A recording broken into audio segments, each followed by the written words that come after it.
Mucaan ana maali taatee kana sitti dhanii kiraanchii lamaan deemta. Makiinaan na dha'e. Makiinaa si dha'e yoo Ji'a 3. ammaa kaasee hiikeera hidhaa kee dhiiga walichaati. Amen. I release you from any of your bondage by the power in the blood of the Kee miti Lamb. kiraanchiin dhiiga walichaan. You are free. Adda yaadeen. Yaa. The mighty name of Jesus Christ. The mighty name of Jesus Christ. Man of God declares his Gatulee dhiiga return. walichaan. Walk. Yaa. Watching out, again. Mucaan ana maali taatee kana sitti dhanii kiraanchii lamaan deemta. Makiinaan na dha'e. Makiinaa si dha'e yoo Ji'a 3. eessaa dhufte. Gibbi. Gimbii. Na laaliyaas. The mighty name of Jesus Christ. Ras! Amen. Ras! Let your Amen. Ras! Humna du'aa ka'u Yesuusitti.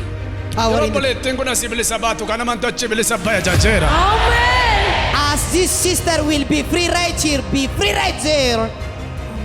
Ati dargaggeettiin kun hidhaa kana siif hin ta'u. Amen. Hidhaan seexanaaf malee ilmaan waaqayyoof hin ta'u. Amen.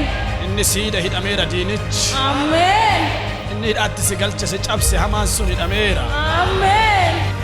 Ammaa kaasee hiikeera hidhaa kee dhiiga walichaati. Amen. I release you from any of your bondage by the power in the blood of the Kee miti Lamb. kiraanchiin dhiiga walichaan. You are free. You are set free by the power in the blood of the Lamb. Sani bilisa. This is the sister came here with a nipple Watch our screen. Watch. crunch. Intalli sannatuutti kaate. Watch our screen. Watch. Iyyuu foorichuu kan danda'u. Now she is walking straight,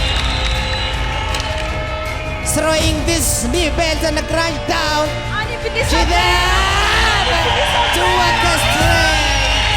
Ani bilisa beera. Waaqa galata fiduu kan danda'u. The mighty name of Jesus Christ. Amen. The power of the Holy Spirit Hallelujah. in control of this sister. Hallelujah. The Lord Amen. Kai. and of God is encouraging her to rise up. People watching out here is totally under the power of the Holy You are free. Spirit. Maal kee cabe? Qoma kee. Makiinaan galagalee. Makiinaa garagalee. Qoma caccabe. Raayik. Baas keessa. Harki si baas. Gad jedhe amma. Ka barbaadu. Watching. Amen. Ol gad. She was unable to Yeah. bend down and to Yeah. straight out her hand Larra baasaan because of the car accident she had before the You are ministry. free. Keep watching. She's yet celebrating and making a checkup to her restoration.